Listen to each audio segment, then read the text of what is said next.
5억으로 줄었어요. 거래도 동일하게 5건이 일어났는데 이 만족도가 20억으로 감소하게 됩니다.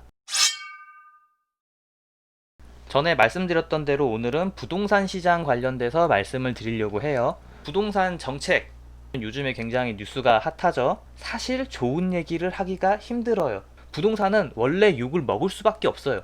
부동산 값이 오르잖아요. 오르면 오른다고 서민들은 집을 살 희망을 잃었다라고 비난을 받게 되고요. 그리고 만약에 부동산 가격이 떨어졌다. 그러면은 경제 정책을 얼마나 못했으면은 심지어 부동산까지 침체가 오냐 이러면서 또 욕을 합니다. 요즘 뉴스를 보니까 저뿐만이 아니라 다른 많은 분들도 좀 답답함을 느끼시는 분들이 많은 것 같아요. 저는 이론적으로 접근을 해서 왜 지금의 방식대로 하게 되면은 우리가 답답함을 느낄 수밖에 없는지, 왜 우리가 김치를 찾을 수밖에 없는지, 그런 이유들을 좀 설명을 드리도록 할게요. 뭐를 기준으로 설명을 드릴 거냐면은 시장 경제를 가지고 설명을 드릴 거예요. 어떤 메커니즘으로 돌아가는지 예시를 들여 가지고 설명을 드리려고 해요. 저는 경제 처음 공부했을 때 그랬어요. 시장이 뭐지라고 생각을 했을 때 저는 이 그림을 떠올리니까 이해가 잘 됐거든요. 아마 여러분도 마찬가지일 거라고 생각을 해요. 지금 보시는 게 경매장이에요.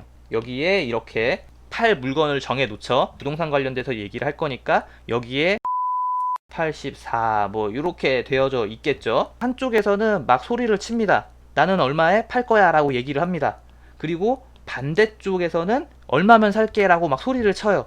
그러면은 그 중간에 계신 요 분이 교통 정리를 해주시는 거죠. 이걸 시장이라고 보시면 돼요. 제가 표로 정리를 해봤습니다. 단위가 이게 만원 단위죠. 그러니까 1억, 2억, 3억, 7, 8, 9, 10억 요렇게 되는 거예요. 들어가기 앞서서 요거 하나 설명드릴게요. 수요자가 있고 공급자가 있잖아요. 요거를 굉장히 쉽게 이해하는 방법. 공급자는 누구냐 하면은요, 시장에 가는데 물건을 들고 가는 사람이 공급자입니다. 수요자는 시장에 갈 때 돈을 들고 가면 수요자예요. 그러니까 저희가 컴퓨터를 사러 테크노마트를 간다고 칠게요. 요즘은 많이 안 가겠지만 테크노마트 갈 때 저희는 돈을 들고 가죠. 저희는 컴퓨터의 수요자인 거예요. 그리고 테크노마트에 출근하신 그분들은 컴퓨터를 가지고 가죠. 부품들을 가지고 가잖아요. 그분들이 공급자인 겁니다. 그럼 주택시장에서도 마찬가지로 부동산에 주택을 팔려고 하는 사람이 공급자고요. 이제 저희가 열심히 저축을 해가지고 돈을 모았어요. 예, 그 돈을 가지고 부동산에 들어가는 사람이 주택 수요자가 되겠죠. 자, 그러면 다시 와서 공급자 같은 경우는 당연한 얘기지만 물건을 파는 사람 입장에서 비싸게 팔면 좋겠죠. 그래서 여기 A부터 J까지 10명의 사람들이 있는데 만약에 시장 가격이 10억이라면은 A부터 J까지 자기가 가지고 있는 아파트 다 팔 거예요. 근데 만약에 가격이 5억이라면은 여기 A부터 E까지는 안 팔아요. 아쉬울 게 없어요. 그냥 내가 살 거예요. 그리고 F부터 J까지는 5억의 가격이면은 땡큐, 안 그래도 돈 필요했는데 하고 자기가 가지고 있는 주택을 팔 사람들이라는 거죠. 그러면 반대로 수요자 입장에서는 물건을 사는 사람은 싸게 사면 좋죠. 저희가 시장에서 두부 한 모를 살 때도 가격을 깎으려고 흥정을 하는 게 저희의 정서잖아요. 저희는 아니고 저희 어머님들의 정서잖아요. 이제 이분들 같은 경우는 반대 상황인 거죠. 싸면은 좋죠. 만약에 주택이 1억이에요. 주택이 1억이면은 좋은 상상을 했습니다. 주택이 1억이면은 K부터 T까지 모든 사람들이 주택을 살 거예요. 만약에 마찬가지로 주택 가격이 5억이라고 치면은 K부터 O까지는 주택을 살 거예요. 왜냐하면은 K는 10억까지 알아봤거든. 근데 가격이 5억이래. 10억까지 알아봤는데 5억이에요. 사죠. 9억까지 알아봤는데 가격이 5억짜리야. 5억에 팔어. 사죠. 마지막으로 이 친구 같은 경우는 나는 주택을 사려고 6억까지 챙겨서 왔는데 5억에 팔아요. 그러면 사겠죠. 그리고 이 경우에는 P까지도 살 거예요. 가격이 5억이라면 내가 딱 알아본 가격에 팔잖아요. 약간 찜찜하긴 한데 어쨌든 간 사긴 삽니다.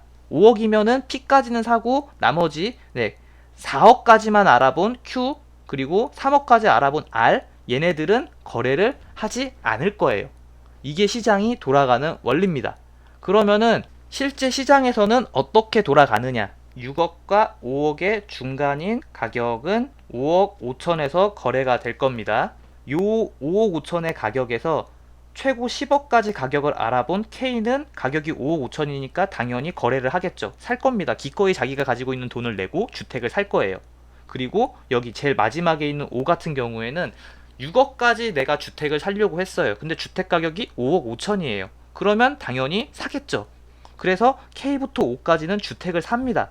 그리고 마찬가지로 J 같은 경우는 되게 돈이 급했나 봐요. 1억만 돼도 자기가 갖고 있는 주택을 팔려고 그랬는데 시장에 가지고 나갔더니 5억 5천이래요. 땡큐죠. 그리고 F 같은 경우도 한 5억 정도면은 괜찮을 것 같은데 하고 시장에 갔더니 5억 5천이에요. 괜찮죠? F도 주택을 팝니다. 그래서 요렇게 5명, 요렇게 5명, 총 10명이서 5건 거래가 발생이 됐어요. 근데 여기서 끝나는 게 아니라 제가 사실 가장 강조하는 거는 바로 요거예요. 효용이죠. 만족도라고 할게요. 먼저 수요부터 정리를 해보겠습니다. K 같은 경우는 10억까지 알아봤는데 5억 5천에 샀어요. 4.5억만큼 이익이죠. 내가 생각한 가격보다 4.5억 싸게 샀어요. 좋습니다. L 3억 5천, 그리고 M 2억 5천, 그 다음에는 1억 5천, 그 다음에는 5천만원, L, N, O. 수요 측에서는 12억 5천만원만큼의 만족도를 얻었어요. 공급한 측도 마찬가지죠. 먼저 J 같은 경우는 내가 1억이어도 주택을 팔려고 했는데 내 생각보다 4억 5천 더 받았죠. 그럼 J도 4억 5천 이득이고 I 3억 5천, 그 다음에 2억 5천, 그 다음에 1억 5천, 그리고 마지막에 E 같은 경우에는 5천만원. 동일하죠. 다 더했더니 썸했더니 이 친구도 12.5억, 수요 측에서 12.5억, 공급 측에서 12.5억, 둘이 합치니까 총 25억만큼 만족스러운 거래를 한 겁니다. 이 5건의 거래를 통해서. 이게 시장이 돌아가는 메커니즘이에요. 현재 부동산 정책은 최근에 나온 6.17 대책을 보면은 이 단어가 굉장히 많이 반복이 돼요. 투기 수요죠. 이 단어가 15번이 나옵니다. 그만큼 정부 입장에서는 투기 수요를 좀 없애려는 방향으로 정책을 펼치고 있습니다. 지금까지 기조가 그래요. 투기 수요라는 말을 한다는 것 자체는 약간 좀 이런 생각이 있는 것 같아요. 그러니까 이런 식으로 부동산의 수요를 실수요와 투기 수요로 이렇게 이분화해서 보는 것 같아요. 예를 줄이면은 부동산 총 수요가 감소가 되고 그 과정에서 수요가 줄어드니까 가격이 안정화되지 않겠느냐, 이런 발상입니다. 근데 현실적으로 문제가 뭐냐 하면은 투기 수요와 실수요를 명확하게 구별을 한다라는 게 불가능합니다. 무주택자 입장에서 뭐 한 10년, 20년 진짜 열심히 일을 해가지고 돈을 모아서 부동산을 사려고 해요. 근데 그 사람이 아무 생각 없이 그냥 직장 가까운 곳에 그 모든 평생 모은 돈을 가지고 사겠어요? 안 산단 말이에요. 앞으로 향후 가격에 대해서 고민 없이 그냥 지르진 않는단 말이에요. 평생 번 돈에다가 대출까지 받아가지고 사야 되는 건데 누가 그럽니까? 드리고 싶은 말씀은 투기 수요도 부동산 수요의 일부라는 거예요. 투기 수요를 규제하는 정책들은 결과적으로 부동산 총 수요를 줄이는 결과를 가지고 오는 건 사실입니다. 대출을 규제해가지고 가용자금을 줄이거나 아니면 뭐 취득세라든가 양도세라든가 이런 것들을 올려가지고 세금 부담을 올리는 방식이 있는데, 뭐 어떤 방식이 됐든 상관없습니다. 결과적으로 이 수요자들에게 그 시장에 지불할 금액 자체를 낮추는 효과를 가지고 가요. 원래면은 내가 주머니에 6억 꽂고 이제 부동산에 가려고 했는데 그 돈이 5억 이렇게 줄어든다는 거죠. 그래서 가정을 해볼게요. 모든 수요자가 1억 하향하게 됩니다. 대출이 안 나와가지고 이분들이 쓸 수 있는 금액 자체가 줄어들게 됩니다. 그러면은 어떤 일이 발생을 하느냐, 요렇게 됩니다. 다들 한 칸씩 밀렸죠. 전 그림이랑 비교를 해보면은. 그래서 이제 원래 10억까지 알아봤던 K는 9억까지밖에 낼 수가 없고요. 이제 L은 8억, 뭐 요런 식입니다. 쭉 가다 보니까 좀 불쌍한 친구가 보이죠? 그래도 1억은 있어서 부동산을 그래도 들락달락 거리던 친구였는데 이제 이 친구는 낼 금액이 없기 때문에 부동산에 안 가요. 부동산에 갈 필요가 없어졌습니다. 네, 집에서 유튜브 보는 걸로. 네, 유튜브 많이 보세요. 시장이 이렇게 바뀌었습니다. 이 상황에서 시장이 어떻게 돌아가는지 한번 볼게요. 가격은 5억에 거래가 됩니다. 그리고 거래 건수는 5건이에요. 전에도 5건, 지금도 5건. 근데 전에는 가격이 5억 5천이었는데 지금은 가격이 5억으로 줄었죠. 가격은 내려갔고 거래량은 유지가 됐어요. 제가 봤을 땐 아마 요런 이상적인 생각을 가지고 지금과 같은 그런 투기 수요를 잡는 정책을 펴지 않았나 그런 생각을 해봅니다. 여기까지는 되게 좋잖아요. 근데 한번 효용 부분을 보도록 할게요. 먼저 수요 측부터 볼게요. 수요 측. 수요 측 같은 경우에는 먼저 K. 이 친구 지금 9억까지 알아봤죠. 근데 5억에 샀어요. 4억 싸게 샀습니다. 만족스러워요.